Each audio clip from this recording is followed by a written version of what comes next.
ഇതുണ്ട് നമ്മുടെ ചിക്കൻ കറിയാണ്. ഇത് നന്നായിട്ടങ്ങ് ഡ്രൈ ആയിപ്പോയി. കറിയും കുറവാണ്, പിന്നെ മാത്രമല്ല ഇച്ചിരി എരിവും കൂടുതലുണ്ട്. അപ്പോൾ നമുക്കതാ കുറച്ച് തേങ്ങാപ്പാലെടുത്തിട്ടേ ഒഴിച്ച് കൊടുത്തൊന്ന് തിളപ്പിച്ചെടുത്ത് കഴിഞ്ഞാൽ സംഗതിയൊക്കെ ആവും കേട്ടോ. സവാളയും തക്കാളിയൊക്കെ വേണമെങ്കിൽ ചേർത്ത് ഇളക്കി നമ്മുടെ ഒന്ന് വഴറ്റിയെടുത്തിട്ട് വേണമെങ്കിൽ തേങ്ങാപ്പാൽ ചേർക്കരുത്. ഇപ്പോൾ ഓൾറെഡി കറിക്ക് അത്യാവശ്യം ഒരു മസാല ഉണ്ട്. അപ്പം നമുക്കിതൊന്ന് തിളപ്പിച്ചെടുത്ത് കഴിഞ്ഞാൽ തന്നെ അത്യാവശ്യം കറി കിട്ടും.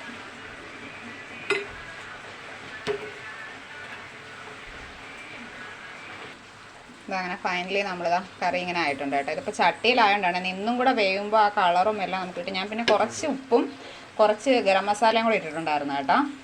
ഫൈനലി നമുക്കിങ്ങനെ ഇട്ടും ഇത് ഇച്ചിരി കൂടെ പറ്റും കേട്ടോ. അപ്പോൾ നമുക്ക് കറി ഇത്ര വേണമെന്ന് മതിയെന്നുണ്ടെങ്കിൽ നിൽക്കണം എന്നുണ്ടെങ്കിൽ വേറെ പാത്രത്തിലോട്ട് മാറ്റും. അല്ലെങ്കിൽ ഇതിൽ തന്നെ വെച്ചിരുന്നാൽ വൈകുന്നേരം ആയാലും കേടാവാതിരുന്നോളൂ.